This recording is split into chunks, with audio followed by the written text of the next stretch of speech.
All right, guys, welcome back to Overshot, a paintball podcast. Before we get started with the guests we have for you guys, of course, we got to tell us about the people that have been helping us out, and that is Designer Sports for starters. They make the SF joggers. They have all kinds of cool soft goods.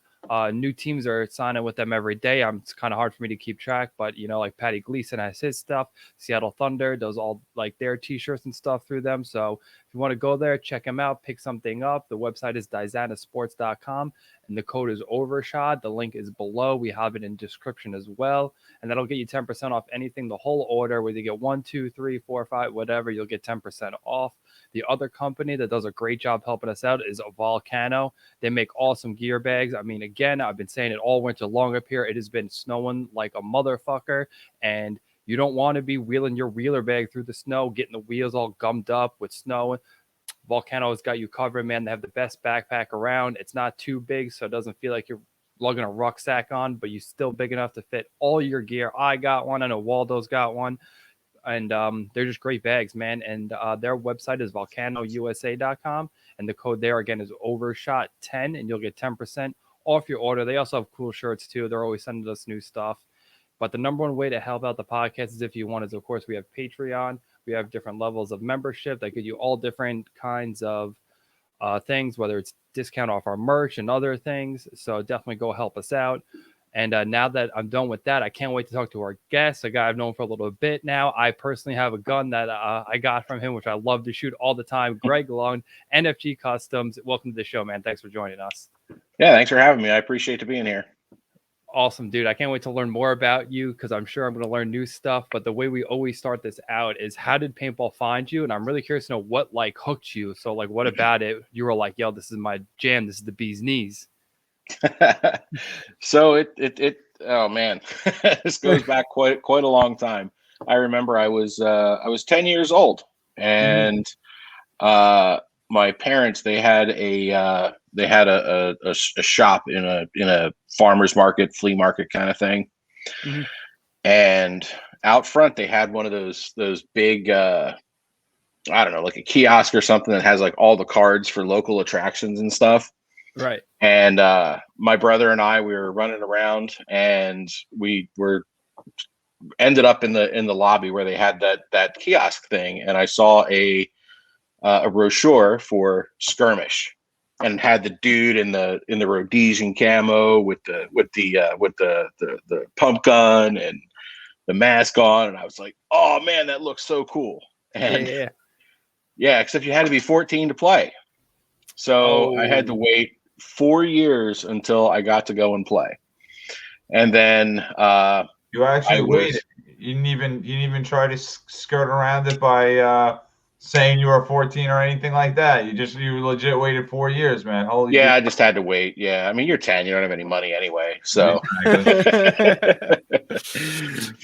And then shortly after I turned 14, well, actually, my brother, he got into playing a little bit before me, and he was playing at a little place over in Lansdale, Pennsylvania, called Cobra Command. And I finally got old enough, and we went over there, and I had a blast. And it was we were playing with SL-68 pump guns. We're all running around the woods shooting each other, and the rest is history. I was hooked from the day I saw the brochure.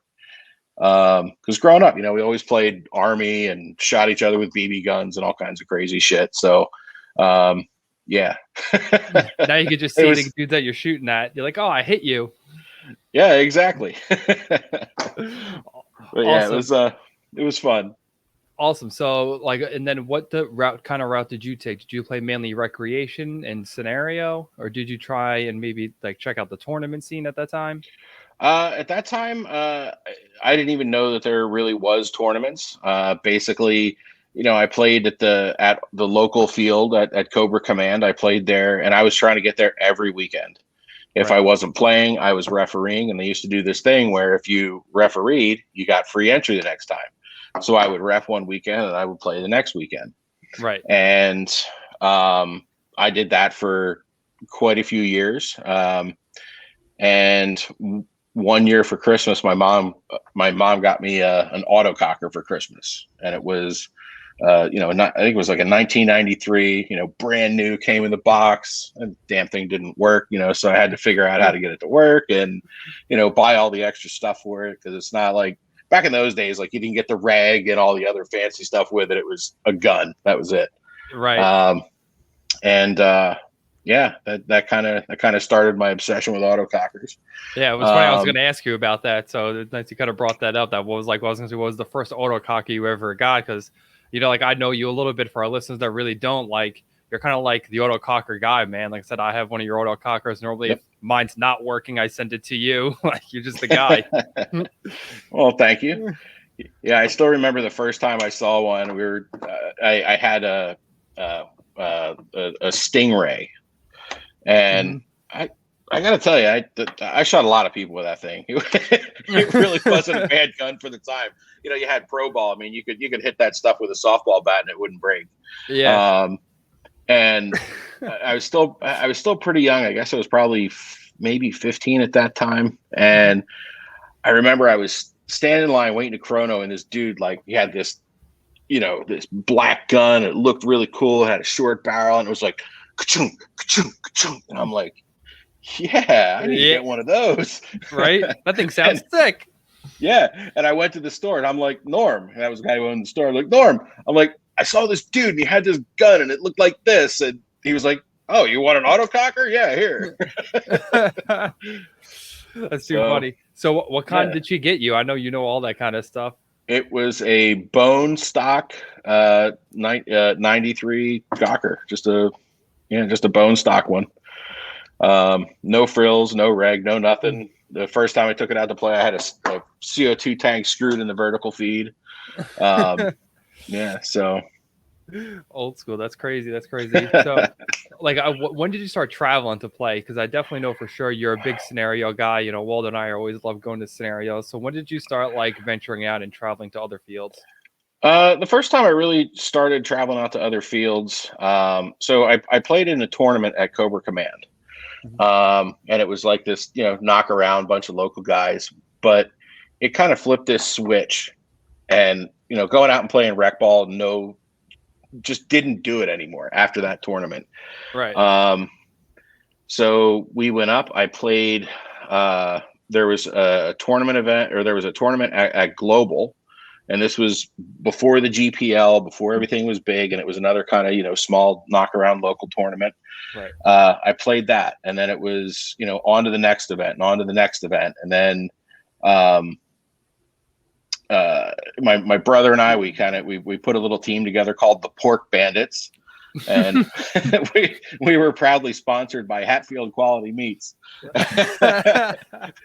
Dude, they hooked us up, man. They really did. We got all the bacon we could eat, like just tons of bacon, tons of pork products, and they gave us a chunk of change so we could all go buy gear and everything, and so it was pretty cool. Like a real sponsorship. It wasn't just like some type of boat buy deal. They actually, it sounds like they hooked you up good, man. Yeah, they did. Well, at least you were well fed at the events, and that's another thing. You always bring procurement. Yeah, I mean, every event. Yeah, pretty much we'd run out of paint and just start throwing packs of bacon at people. So, I'll take some free bacon today, man.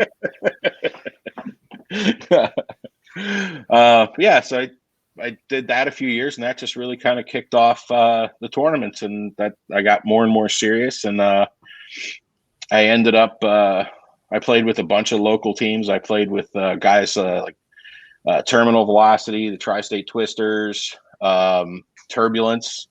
I played with, and 32 Degrees Factory. And then I kind of played a little bit with a bunch of other teams here and there. So yeah, and got to travel all over the place and go to cool tournaments and stuff. So it was a lot of fun. Cool. What was one of your what kind of favorite tournaments, and maybe one of your better tournament memories? Oh man. Honestly, I think probably the most memorable tournament I was ever at was actually out at Urban Assault. And it was my first NPPL event, and we were playing 5-man, and we went out and we were playing on the they had a super airfield down. It's It's basically like where the new Mounds Field is, sort of. Okay. It was right in that area, and I played a game there, and it was our first like NPPL win as a as a team. And yeah. I was playing in the back, and this dude just came out of nowhere, and he just absolutely tattooed me in the back. I had like 6 volcanoes down my back where he stitched me up as he ran by, and that was just it was probably it hurt, but it was just it was just great to be able to get in there and compete and actually win a game. Yeah. So. Yeah, that place is great. We were talking about, like, not to go off topic, but like even before we started recording, we were talking about going to like the ICC this year, bro. I can't wait to head back. Yeah, I am so pumped. I mean, I played a lot of events out there, and it's every time I pull in there, and it's just the nostalgia just washes over me. I love being there, and not last year, but the year before, I actually took my son along with me out to Pittsburgh, and it was really cool. I got to show him the Woods Field. I'm like, yeah, I used to play on here when I was young, and he's like, yeah. Whatever, you old man. Let's watch some paintball. Let's go buy some hot dogs. But yeah, it's just so cool to see not only that that field is still there, and once again it's a place that's hosting world-class tournaments again, and it's awesome to see. Dude, it's sick. It's like such an amazing time. I know I've said like a bunch on this show, but like it gives the opportunity to go and like perform on like the big stage. Like I've said this a bunch, but like I got the opportunity to go against Dynasty because of ICC. That's not gonna happen at an NXL event. All I had to do was win a couple of games. Next thing I know, I'm in the semis and they're in my bracket, dude. Mm-hmm. And I got that memory for fucking ever. I have that memory forever. I watched that game. Yeah, and same thing the year before when Greg Hastings played with like Ground Zero and stuff. Like, dude, I got to share a Starbucks with Greg fucking Hastings, dude. That's a memory that's gonna be with me for like the rest of my fucking life, dude. How many people can honestly say that, dude? It's like crazy. All because of the ICC. The ICC made that possible. If that tournament didn't happen, none of those things I just said ever happened. Yeah. Actually, I've known Red for a long time. We actually played together on Turbulence way back in the day. And he is just absolutely one of the coolest guys. I mean, just absolutely really nice guy. He's fun. He's full of energy. Just a lot of cool memories with, being around him. And one of the coolest things is I remember, I think I played with him for, I think probably a little over a year. He was on Turbulence before he left to go on to bigger and better things. But like I remember, like, even after he left the team, Carmen and Red always took care of me. Like, I don't think I ever paid for a piece of Red's gear ever. He's like such a genuine dude. Yeah, he's just such a genuine dude, and I mean, he's just always he's just such a good guy. I have nothing but positive things to say about him, and a lot of people kind of they kind of talk down to like the celebs and all that kind of stuff, but I don't think played. You know what I mean? Yeah, he's been there, he's done it, and the thing the takeaway there is that his enthusiasm is 100% real. He loves this game like nobody I've ever seen. He just has a passion for it, and I'm proud to call him a friend of mine. So, I have like a little Greg story because it doesn't involve him, but it's funny. So, like, I'm really good friends with a local Cousins ref. His name is Mike, and he was Greg's like general ref when he generaled big game. And we were hanging out talking, and me and him were bullshitting, because we're friends. And he turns to me, he goes, "Fuck, man." I go, "Whoa, it's He goes, "Damn it, I lost him again. Where'd Greg go? I got to go fucking find him."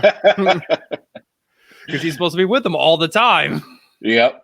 But he'll be up there. Greg gets in it. Like you said, he's maybe like an celeb, like paintball dude. But, dude, he's in the – like, if the team's not pushing forward, he'll get up there and fucking clap some dudes up, man.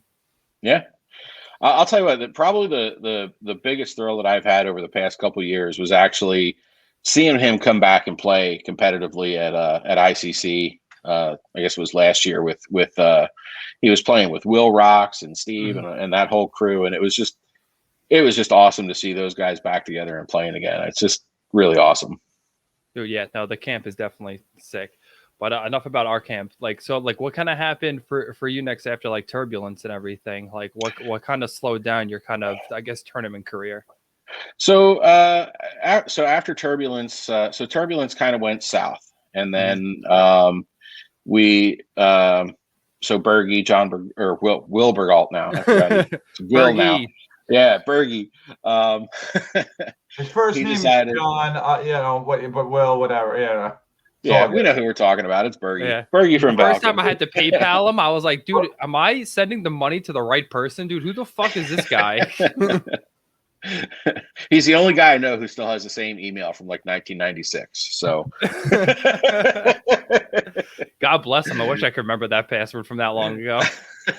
I don't think he ever. I just think he's just used it in perpetuity. It's his only email. But yeah. So after turbulence kind of went south. We kind of rattled around for a couple of months, and then I was back playing just some local stuff with the Twisters because I was kind of like, if I can't play for turbulence, I don't. There wasn't really another game in town, right? And Bergie started working on building 32 Degrees Factory, and at the time it was kind of a new concept where you had a team that was really kind of exclusively sponsored by a certain brand or a certain company. Right. And we had a ton of people. I think there was probably 30-40 people on that team. Oh, dang. Multiple squads. I mean, we would go like we would roll up to the GPL up at Global with. I mean, we'd have 5-6 5-man teams, sometimes even more than that. It was pretty crazy. Yeah, mobbing out the event. Yeah, and it was definitely. It was cool because like you rolled in there like gangbusters, and there was like no question. Yeah, we were coming there to throw down and mean business. So. Yeah, you go to check in, and you got like 30 dudes all joking in the line together. Yep. Yeah. So then 32 Degrees Factory, that lasted a couple years. And then I ended up I left 32 and I went to go play with back to the Tri-State Twisters for a little while because I was just starting to get burnt out from playing tournaments all the time. And I wanted to kind of, take it down a little bit. And I was playing with Clayton and his crew. And Clayton bought a soup airfield, which at the time, like that was a pretty big deal for a field to have a soup airfield that wasn't like, a big field because they were a lot of money and a lot of fields were really small. Right. And we set this field up down at a little place called Delaware Paintball, and this guy named Bill owned Delaware Paintball. Clayton owned Paintball Adventures back in the day. And those two, I guess, went in on the field or something like that. I forget exactly what the arrangement was. Mm-hmm. And we went out and we played Easter Sunday on this brand spanking new soup airfield. Nice. And we got a few games in, and we started this one game, and it was my job to kind of run up and get to this one bunker a little, just not quite to halfway.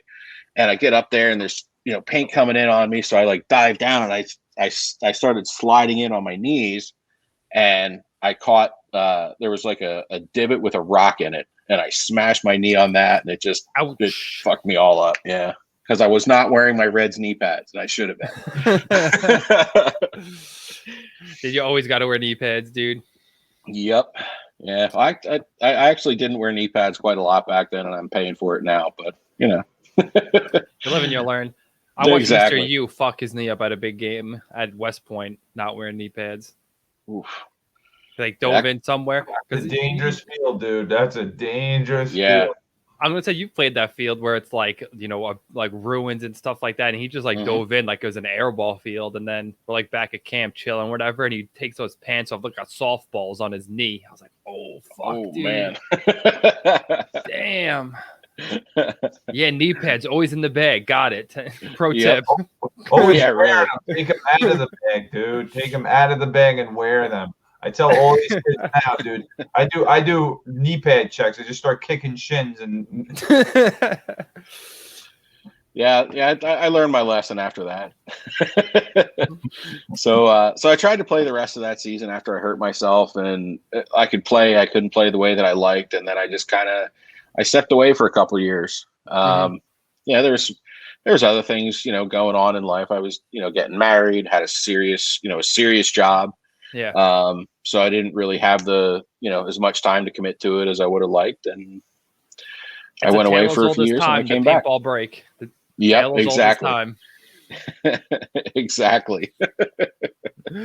But so what made you come back? Like there had to be like something, Yeah. So during that break, I actually a lot. I don't. It's not a lot of people don't know, but I used to be a chef. And nice. at the time, I was running a big restaurant down in Center City, and it was there was just a lot of work, a lot of hours, a lot of pressure, and I just had this realization that like you never see any old chefs. Like you never really like they're very few and far between, because that's a job that can really grind you down, and unless it's something that you absolutely love doing and you want to do the rest of your life, it can get ugly for you. Yeah. And I kind of realized that because I remember I actually had this guy. I hired him to work for me down there, and his name was Greg too. And he was probably, I guess, like, mid-50s. And, he was a good cook, but when I would watch him on the line, which is when you need to be, it's, mealtime, you're serving up, and you got, all this stuff going on, and he's standing there, he's taking his glasses on and off, trying to read the tickets, and he can't like quite keep up with what's going on. Yeah, and it just hit me like a ton of bricks. Yeah. I'm like, I'm done. Yeah. That's not going to be me. No, sir. Yeah, exactly. So I went back to college and I started on my degree. And then I was working for this little tech company down in Westchester, Pennsylvania called HomeNet. And they do automotive data and all kinds of stuff. So if you ever looked at cars.com or Auto Trader, that's what they do. They take the data from the dealer and put it there. So I worked with a couple of guys there, and they were like, "Oh man, you used to play paintball?" I'm like, "Yeah, I used to play paintball a couple of years ago. I just kind of stopped playing because I got busy and blah blah blah." And they drugged me to a game up at Skirmish, and I got up to Skirmish, and it just switched on. It was boom, it all came back. Yeah, It was like it was a scenario game, and I mean, I was playing like it was the NPPL game, and I was like running up. I was like, doing dudes behind bunkers. I'm like, get out, get the fuck out, get out. I'm fucking field. And it just all switched back on, and it's just been a steady hole in the ground I've been pouring cash into ever since. Pretty much, right? Yep. But so I want to know, like, I know it was nuclear, now NFG. So what was like the whole thought of it into like creating this company that you now like have? So originally, I stood up nuclear. And it was just kind of a website idea. And so we just, Valken was just starting to get into, they were doing more of a broadline stuff. So they were, so when Valken first kind of came back, they were doing a little bit of this, a little bit of that, a lot of like old school kind of camo type stuff. And, and then they really started to kind of develop back into, a broadline vendor. And obviously, Bergie works there. I've known him for 20 some years, 23, 24 years. Dang. And, we were kind of talking back and forth, and, I was like, okay, well, I'll start up a website and I'll do this and I'll do that. And, so that's what really kind of started it. And then, I was doing that, and I was also doing Pump Revolution at the time. So, Pump Revolution was just kind of this, I mean, it still is, it's still in existence, but it's basically it was just a thing to kind of, promote old school and pump play, kind of go back to basics. And it was around that time when, Simon was really getting Inception, off the ground and really kind of, morphing into, a company that's producing, guns and other things.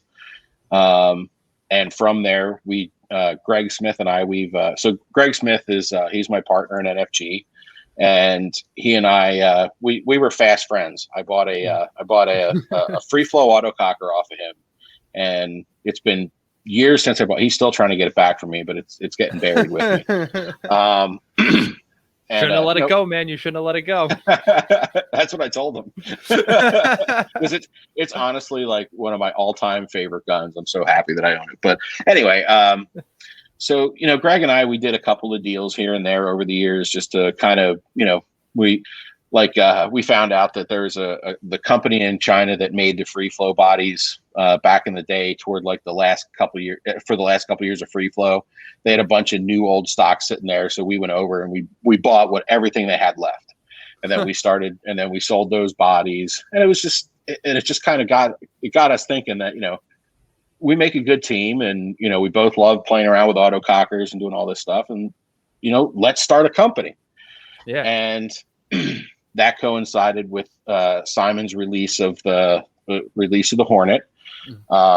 So he and I, we met Simon down at Top Gun Paintball, and we're in the back of my truck, and we're kind of sitting there just like talking about how we're going to make this work and what we want to do, because we went deep. Yeah. One of the things that we we had a lot of confidence in Simon and what he wanted to do. His interests very much aligned with with what we believe paintball should be, and we wanted to support him. So we decided, let's buy a bunch of these bodies, and let's bring back custom autocockers. Let's start doing custom autocockers again. So several $1,000s later, we had 50 brand new Hornet bodies, all raw, and we started started making custom guns, and that kind of led into a pretty big explosion for NFG. I mean, it kind of got we're busy. Yeah. No, it's sick. I mean, I have a gun from you. My brother's got a gun from you. Mm-hmm. I mean, you guys are definitely crushing it. I mean, your custom annos are good. Like, and not even me and brother, I know. So I mean, Sean Kent has got his custom Hornets that he got from you. Those things are beautiful. So many dudes have gotten awesome guns from you. It's really awesome, man. Well, thank you. Yeah, we've sold a lot of guns and tons and tons and tons of parts. So if you're shooting an autococker, chances are we've talked to you, we've helped you, or we've sold you parts or sold you a gun. So it's pretty cool. What are your plans for like maybe the future? Do you have any plans of like maybe bringing on other kind of like manufacturers, or like what do you think the future holds for NFG?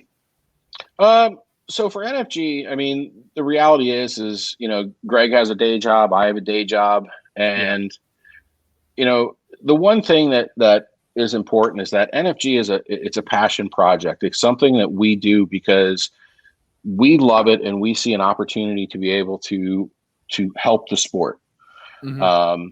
But unfortunately, being in a niche like that, like there's not really, it's tough to really kind of, it's tough for a shop like ours to sustain, two families and bring in enough income to support, two families.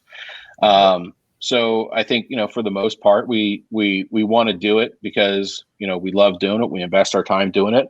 But then, like anything, you have to pay the bills, and you have to feed the kids. So, I think we'll just kind of keep on, chugging along. I think we're pretty happy with how things are right now. We have despite COVID, we've had a steady stream of work. We've, we still sell a lot of parts and a lot of everything else. And,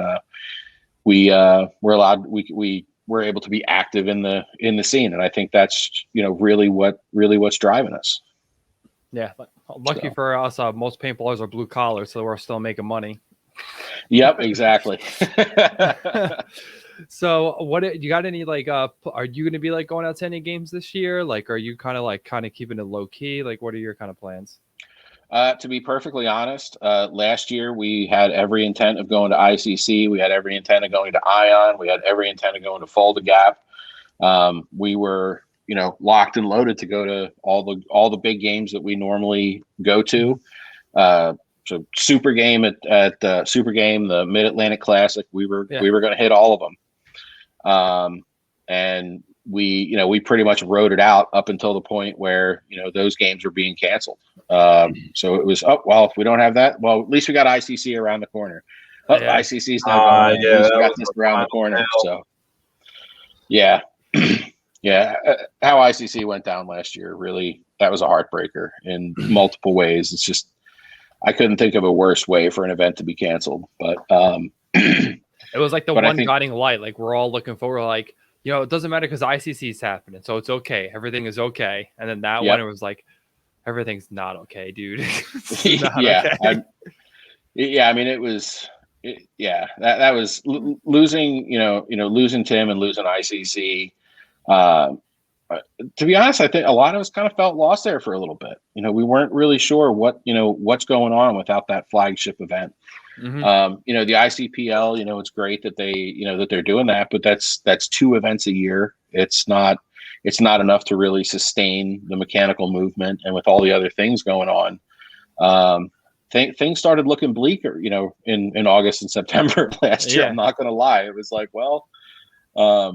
I'm not sure where the future was going, but it really seems like this, that the mech movement is really, it's sustainable because people love doing it. It's fun. So this year, it is flat fun. Out fun. Yeah. I mean, when I played, it was right at the, when electros were really or when I played tournaments, when electros really kind of started, picking up and being the preferred choice of tournament players. But at the end of the day, it was, you were still able to be competitive. You wanted to play with an autococker, you go out and play with an autococker, and you weren't going to get shot to pieces. Yeah. Yeah. And by the time I got hurt, it was really making that transition to where, I played in the days of uncapped semi-auto. So it was like, and you had guys with the air gun designs, the loader. Yeah. And the thing on the side of the gun, and the thing would shoot like 5 million balls a second. Be like, yeah. The question was, how fast could it load? Yeah, exactly. Like they were just pushing loader technology to the absolute max. So, I think like, we had that arms race, and then, we started seeing things like, they started putting rate of fire caps on, and those rate of fire caps kept coming down. And, on the other side of it, all the guys like me that were, we were kids when autocockers were at their height. Well, now we're old and we have money and we want to buy what we couldn't have when we were kids. So, so you put all those things together, and I think, paintball had a very good opportunity to kind of hit the reset button and go back to basics. And it seems like, guys like,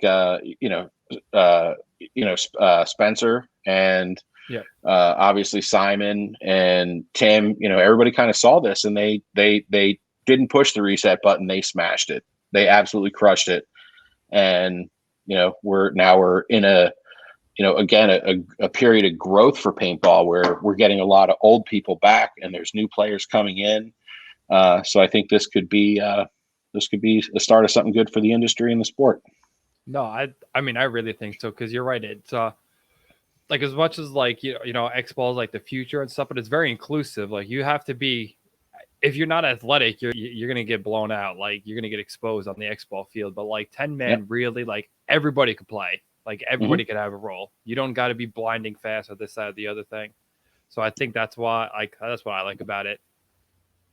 Yeah, exactly. I mean, I remember back in the day, I mean, I played on a team with so Johnny Pastorivo, he played on Turbulence as well. And I mean, he's a big guy.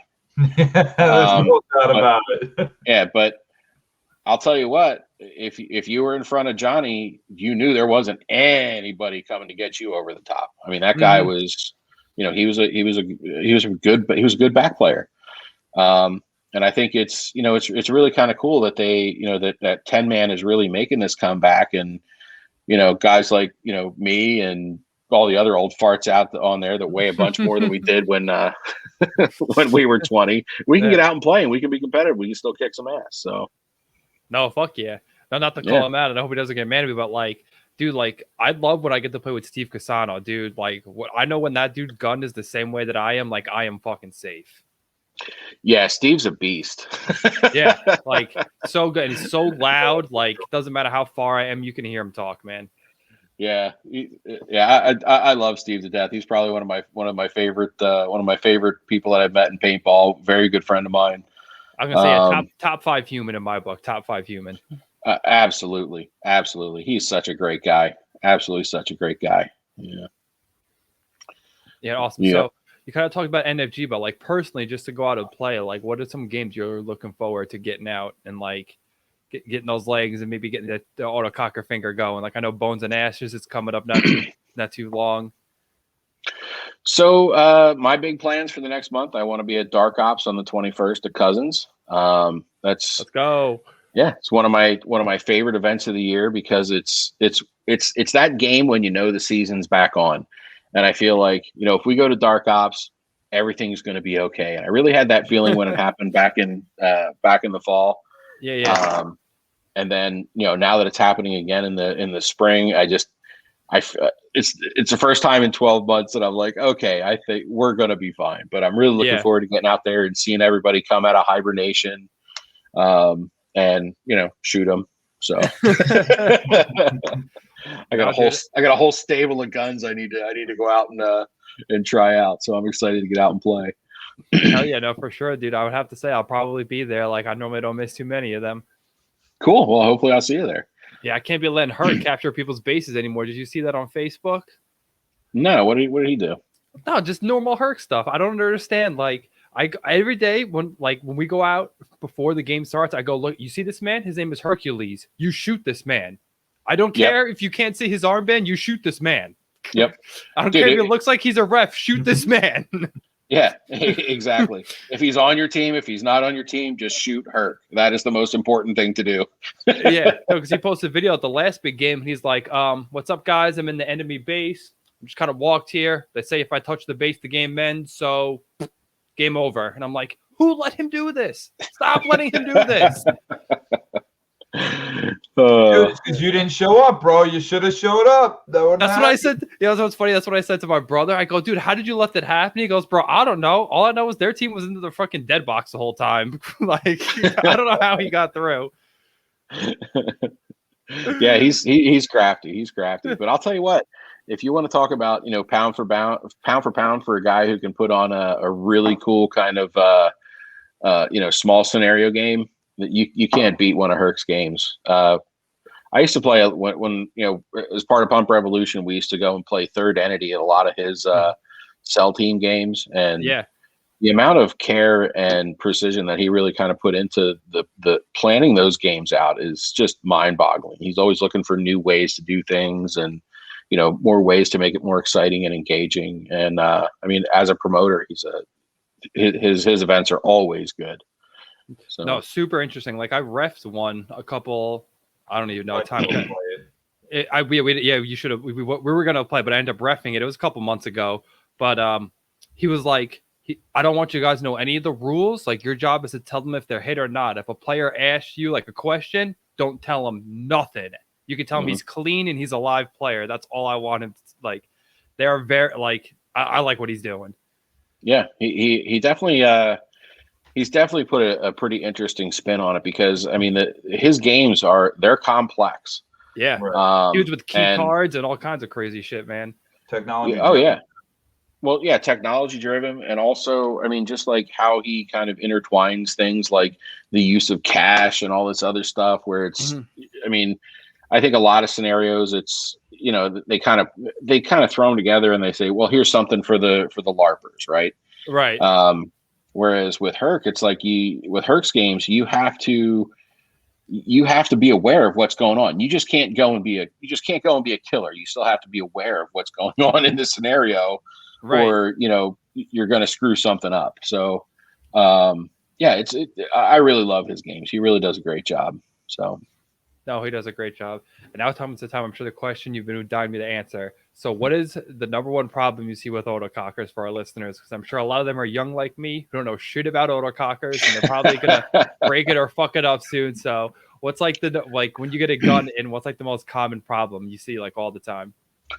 So I'll cover this in a couple of different ways. So usually the most common thing that we get is we get the guy who calls us and your messages us or whatever, and he's like, yeah, I got this gun. It's been sitting in the closet for like 10 years. Can you time it up and time it up for me and get it ready to go? And it's like, well, that's going to need a rebuild. Yeah. So O-rings, once they hit 5 years, they turn to jelly. Yeah. And it might hold air for a little bit, but as they start cycling, you're just kind of making it worse, because then you have all that O-ring goo getting sucked into the hoses and all over the place, and it just causes a lot of problems. So we see a lot of that. But to be honest, one of the most common things I see that new autococker users do all the time is they always adjust an autococker at the regulator.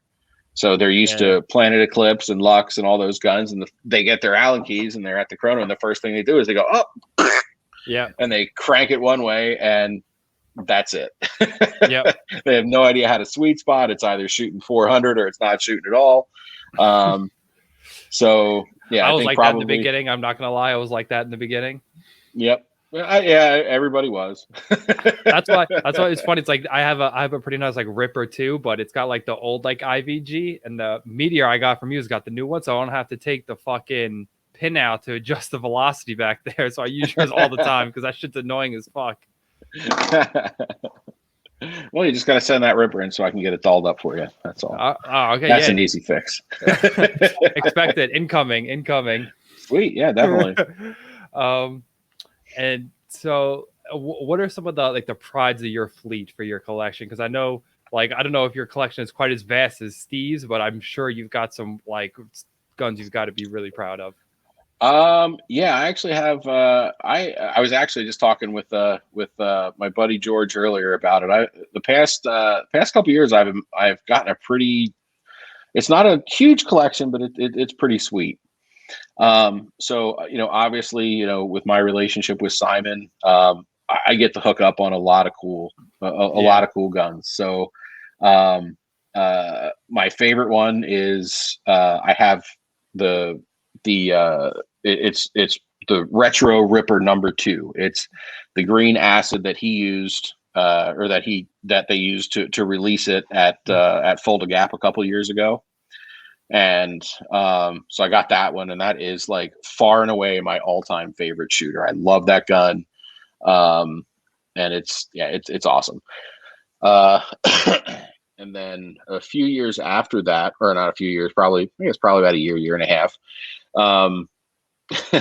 I got my hands on, Simon hooked me up with a black Predator. So, I've seen, I've seen you post pictures of that one. That thing is nice. Yeah. So he did Predators in a couple of different colors, but the black ones are special. In order to get one of the black Predators, you kind of had to be somebody who kind of did something to help Inception Designs kind of, grow or be better, or just, just be a good human for Inception, really. And kind of a funny story. So his wife, Emily, she kind of runs the sales end of it. And, she's very nice, and she loves me to death because I'm one of those people. She can say, hey, I got this. Do you want it? And I'm like, yeah, I'll take it. Whatever. I'll sell it.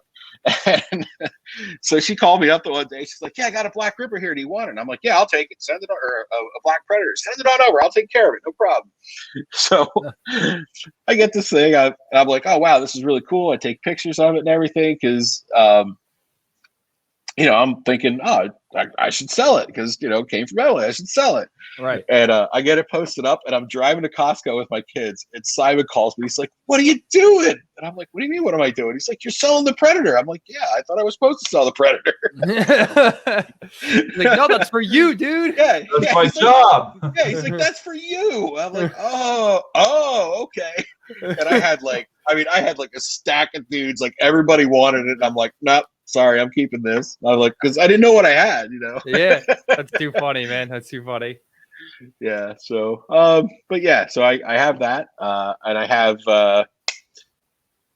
a green Predator too, because that's really that's one of the things that really kind of cemented NFG into the autococker market was the Predators. We sold a lot of those, and we built a lot of those. So I mean, pretty much out of all the Predators out there, I think we probably sold 50 of the 300 at least. Yeah. So that's kind of awesome. Cool. And then Mark Davis. I don't know if you're familiar with who Mark Davis is, but he's kind of I'm sorry. No, that's Marcus Davis. No, this is Mark Davis. He was so he's an industry guy, and he's a bit of a legend. Well, actually, he's quite a bit of a legend. He worked for Shock Tech, and he used to build a bunch of the guns out there when Shock Tech was really huge. And then he had his own line of cockers called the MK, Mark whatever. So Mark II, Mark III, Mark IV. And he kind of got back into it, and he joins we have a Sunday night Zoom chat where a bunch of us knuckleheads get together and just talk shit. And it's fun. You guys should join up. It's a lot of fun. Because we talk paintball, and then we talk about a lot of other stuff, and we make a lot of fun of Doc Fire too. So that's the best part of it. But so Mark made me a Mark V. So I have that, and that's absolutely super cool. And then last year, I got a message from Danny Love, and I'm like, holy shit. Once I changed my underwear and got my butt clean, I was like, okay, now I can answer Danny's message. And he's like, dude, I want to build you a gun. We were kind of talking back and forth a little bit, here and there. And he's like, I'd love to build a gun for you. And I'm like, okay, what do you say to that? Yeah. What's your PayPal info? I'm sending the money right now. Yeah, exactly. So he took a gun, and he put our logo on the side and put my name on it and everything, and it's cool. Like it's just it's really cool, and that's so those are the big guns that I have that I'm really kind of stoked about. Yeah, you definitely have to bring the Danny Love gun to Dark Ops. I want to check it out. Cool. Yeah, I'll actually probably be bringing all my guns to Dark Ops because I want to try them all out. I feel like I haven't shot any of them, so. Dude, that's why I love big games, because it's like I try and it's like every time I go back to camp to fill up my pods, I can whip out a different gun and give it a shot. Yeah. It's fun because you can just exactly that. You get there's no pressure. You're not turning stuff around, and the whole the whole luck thing. You don't have to worry about, oh shit, I changed my gun. Now all my luck's going to be shot for the day. Yeah. And you can take it as serious as you want. If you want to be running out, flipping it back and forth, filling your pods, running back out there, being the point whore, you can, or you can kind of chill and go out when you please and still have a good time. I love big games, man. Yep. Yeah, same here. Usually I go out and the first half of the day, I just go out and try and shoot as many people as I can. And then I spend the rest of the day eating empanadas and shooting bullshit with everybody. So, dude, I hope Mama D's comes. Oh God, I hope Mama D's comes. Dude, they were there in the fall, and I got to tell you, it was so amazing to have a good empanada. They're so good. Dude, they were out at Long Live a month back. I was at Long Live, and I showed up. It was one day, and I was like, dude, what's going on, man? And I'm like, I've been telling Jim. I'm like, Jim, you need to get these guys here. So I get there. I'm like, I walk back in the shop. I'm like, yeah, Jim. So you finally listened to me and got Mama D's empanadas in here. He's like, no, man, Bergie was here last week, and he dropped off some paint, and I needed a food runner. I'm like, dude, I've been telling you to get on this bandwagon. These empanadas, I've been championing this. I'm like, dude, whatever, man. I guess you forgot. Whatever, man. These empanadas.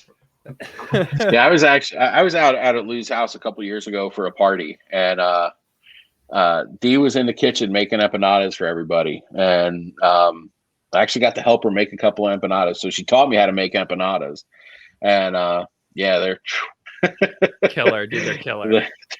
they're just spectacular, and mine are good, but they don't touch hers. She omitted a secret somewhere. I'm telling you, she omitted a secret. Dude, you can't now they're bringing them out to the people, man. They got a truck now and stuff. They can't be giving you everything there, but also it's just in the touch, the heart and soul. You know what I mean? You can have the same ingredients, but it doesn't taste as good as mom's, and it doesn't taste as good as Mama D's. So Exactly.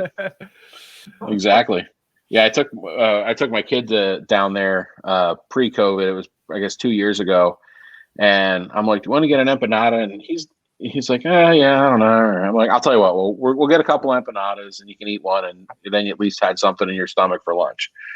And he spent like $60. After that first one, he kept coming back. He's like, "Yeah, can I go get some more empanadas?" I'm like, "Yeah, here's $20." 20 minutes later, can I get some more empanadas? Yeah, here. I mean, he ate like 10 empanadas. And then he got the apple ones with the ice cream on top, and he had two of those, like 2 of the sundaes with that. I was like rolling him out of there, and he's a skinny kid. I don't even know where he put it all. I don't need to make some food after this. You guys are making me hungry. Dude, but that with that, dude, you're not coming back after the lunch break. You sit in that chair a little bit longer. You just, you're like, all right. Oh yeah. All right, I'm sitting nice right now. If you just smash 6 empanadas, there's no way you're playing paintball afterwards. No way. Yeah, he went out. He actually went out and played after. I don't know how. God bless him. Yeah, I mean, I had 2 or 3 empanadas, and I was like, "Oh man, I don't know if I want to go out and play." And he's like, "Well, come on, let's go play it." I'm like, "All right, well, I got it now, dude." I'm like, "Yeah, you just run up there. I'm just gonna lean up against this tree. Yeah, just I'll get there. Come get me when you're done." Yeah. No, but cool. So one of the last things I definitely want to ask you first again, thank you for being so gracious with your time and hanging out with us. But one of the things I know that's kind of custom to you is your trigger plates. I know I got the one, shortens the trigger pull to like crazy short lengths. So what goes into that? What do you have custom I don't know like shave the metal to get it to fit a certain way? Like what goes into that? No, it's actually all stock Inception parts. So basically, the SST or the super short trigger, basically, so that actually started up at Skirmish. So we built I built my Predator, my green Predator, up at Skirmish. It was one of the last ones I built. Isn't that funny? I had one of the very first ones, and it was one of the last ones that I built. And we were up at Skirmish, and Simon was like, "Hey, we have these trigger plates, and we want to test them out and see what you think of them." And it was the release of his Del, for the pre-release versions of his Delrin plates. And I'm checking it out. I'm like, "Yeah, this is pretty cool." And Greg and I were kind of shooting the shit back and forth. I'm looking at this, and I'm like, we could probably, you could get this pretty tight. I mean, this is like a really smooth thing, and so we got it, pretty short. It was a nice short pole, and we were like, "Yeah, this is pretty cool." And then a little bit after that, Simon came out with the new the V2 version, or the version 3 of the 3-way. So the latest version of the Inception 3-way, and that has the internal holes. So obviously you have your O-rings that kind of move back and forth, and on the original version, it was just kind of drilled all the way down through, and then it was threaded. But on this version, the holes on the inside where those O-rings go back and forth, the opening there is the exact same size as the opening in the top of the barbs. So what that means is that he pretty much cut the amount of travel that needed to happen in that 3-way down by, a huge amount. I'd say, probably almost 50%, because the holes are just so much smaller. Yeah. So basically, I saw that, and I got to thinking, and I got a couple of those 3-ways, and I started tinkering around, and I got my Predator down to this just insanely stupid short pull. It's my Predator is it has just under a millimeter trigger pull. which on an autococker is absolutely insane. So we had it at ICC. It was ICC 2, and it was funny because like I just had the gun sitting out there. I didn't really tell anybody about it. And, you had some of these, guys who were like well known and, in the cocker circles, like TJ Harback and some of these other guys. And they were like picking it up and they were like pulling the trigger. And then they were like, oh, I got to turn the safety off. And then they were like, wait a minute. And they were like looking at it and you could just see they just had like this. They couldn't quite understand what was going on. Yeah. And I'm like, yeah, it's that short. But yeah, it is. Let me get one of those. I want this one exactly. That's how it. And then Simon came over to the booth and he's like, I got to use your gun. So he took it. And he went off with it for a while, and he showed it off on one of the. I guess he was on one of the broadcasts from ICC. So he was kind of showing it off on there, and so that really kind of. That's where it originated. And then from there, once that happened, everybody was like, oh my God, I need to have that trigger pull. So we started doing it. And to be honest, what goes into it is a lot of fucking patience. Because every gun is a little different. Every set of parts is just a little bit different. Yeah. And when you're dealing with tolerances, that tight, it's, you're literally like if this O-ring isn't perfectly the right size, or if the hole in this trigger plate is just, slightly askew or just a little bit larger or whatever, whatever the thing is, all that stuff kind of makes a little bit of a difference. Yeah. So, but, at the end of the day, you can have a insanely short, stupid trigger pull, which, I find a lot of the guys who play electro, they're all over it. They love to get that because they get that same kind of pull that they're used to, like a short, crisp pull like they're used to on their electro guns. But then they can play mech. So yeah. No, dude, it's sick. I mean, that's how you hooked me. I think you were doing my G mech triggers because you were adding some O-rings into that, and then you had the Predator sitting there. And I'm like, damn, this thing is so short. And like, oh yeah, like, and I'm like, you could do this to my gun. And you're like, yeah. And I'm like, hang on, I'll be right back. Yeah, that's pretty much how I remember it going down. And dude, I love that gun, dude. The Meteor you sold me, dude. I fucking love that gun. Cool. I'm glad you like it. Yeah, that's a fun one to build. I like that one. Oh, dude, I was so happy. Like, I think I've said this before, but like, I remember watching Gant McClellan shoot his, like, posting videos. I'm like, dude, I want one so bad, and I couldn't like find one really. And then you posted one, and like, I literally, I think 2 minutes after you posted, I was like, how much? And you're like, bam. I was like, bam. Okay, I'll pay you right now. Yep, that's pretty much how it went down. I was looking for one. I was so happy, dude. So happy. I love this gun. Yeah. I've hit everything I wanted to, Waldo. I mean, do you got any questions from my man here? What is one of your favorite paintball moments? And then we'll leave it off at that. I know you said something you had a favorite tournament moment, but I mean, it doesn't even have to be. What's your favorite? Because you did tournament moments. So I guess what is your favorite big game moment?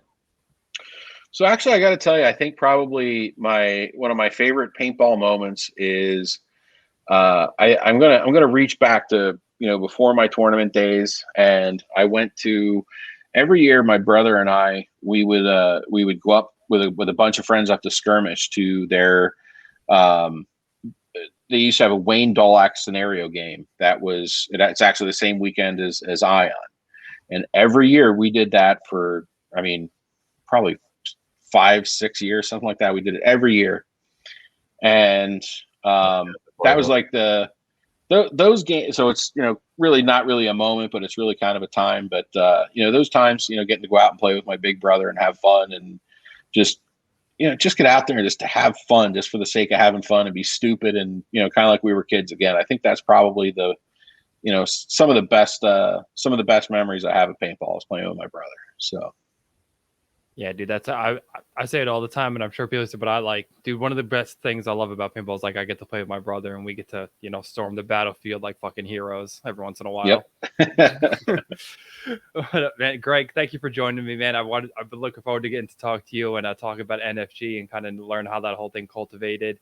Again, if you guys have made it this far and you haven't subscribed to our channel, please do. I mean, everyone, again, 500, we're giving away a gun. I'm not even going to show it to you because you guys have slowed down. We had a bunch of subs real early, but we're only getting like one a week now. So come on, guys, be a friend, tell a friend. Let's get some subs. Let's give away this gun. I know you guys want it. And thank you for joining us, and we'll catch you all on the next one, guys. Take it easy. Cool. Thanks a lot, guys. Have a good night. You too, man. It's good talking. Yep, likewise. We'll talk soon, bud. Later.